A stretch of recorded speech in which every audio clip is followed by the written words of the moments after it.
My name is Khadijih Bagum. I am the wife of Sayyid Ali Muhammad, the Bab's wife.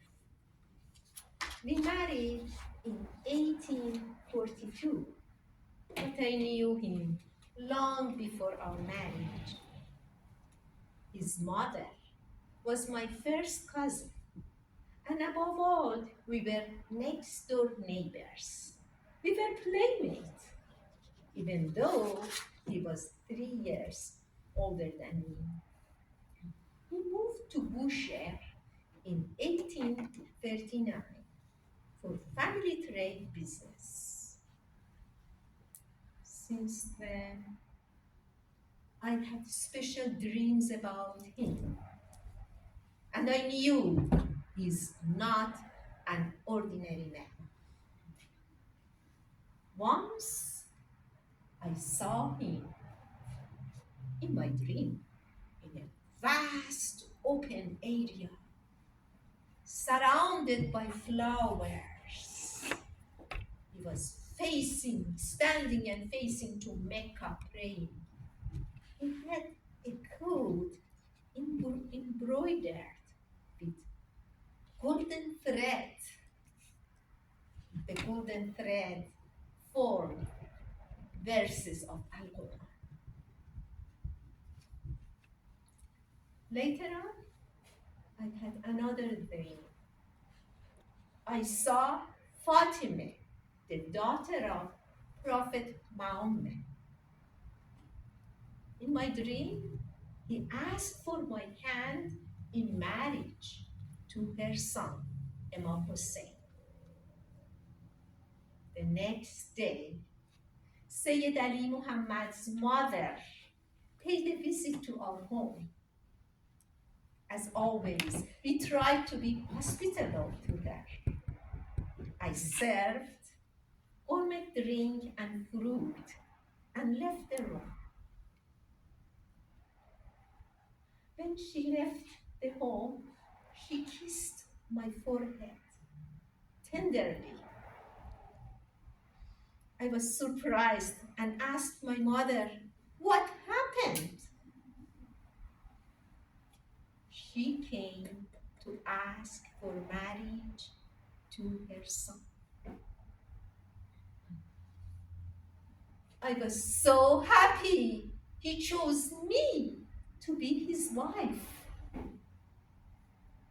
Within a few weeks, the two families made arrangement of engagement, and soon we got married. My love to him was so profound that I thought this love cannot expand any further. His mother lived with us, 3 of us. Every morning had breakfast together in his mother's room. It was very pleasant. But those happy and sweet days didn't last long. One time I had a dream. I saw a fearsome lion. My arms were around his neck. He dragged me around the courtyard for 2.5 times. I was afraid and I screamed and woke up. My husband heard my voice. I told him about my dream. He said, "This dream is a sign. It's telling us that our lives together will last only for 2 years and a half." 2 years and a half? It's too short.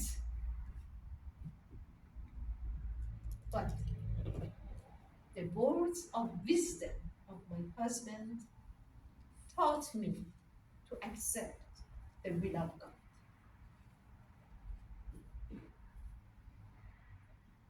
I always sensed that my husband has a special position. But one episode proved me his real station. One day, he came earlier than usual.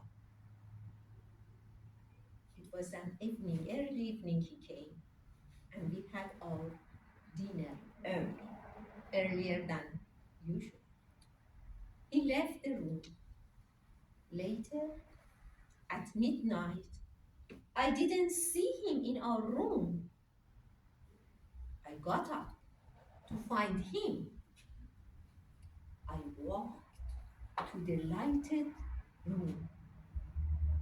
It wasn't an ordinary light. From doorway, I looked. I found him standing. Dazzling light emanating from his very being. Tears were streaming from his eyes. I was frozen, shocked. I couldn't move.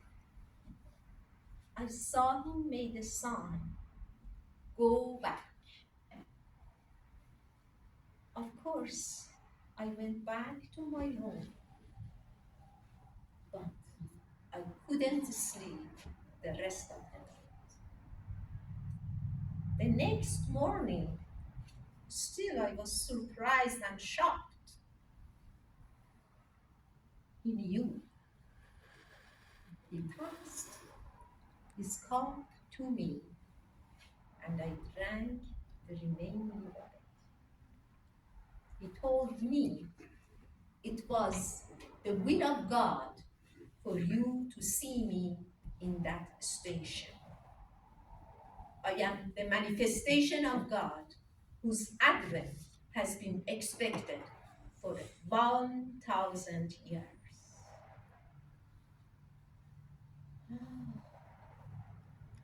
So majesty, so glorious and grandeur. Soon later, he declared his mission, and all the trial and tribulation started. He left the home. Of course, his mother and I missed him deeply. But his love and kindness reached to us even from afar. One time, he made a very special surprise to me and his mother. He passed all his possession to me and his mother. His mother was very kind and loving to me. Her kindness sustained me over the years. And his letters were my solace. One time, he sent a letter to me, and in his letter had a prayer. He said, "Say this prayer every night before you go to bed, and I will protect you, I will be with you, and banish your anxiety." That prayer is, "Is there any remover of difficulties save God? Say, praise be to God. He is God. All are his servants, and all abide by his bidding."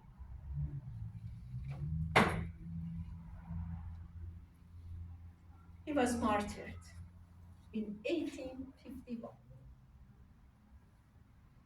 But I have to tell you, even though our lives were marked by difficulties and trial, our spiritual union was so deep that it transcended a typical role of husband and wife.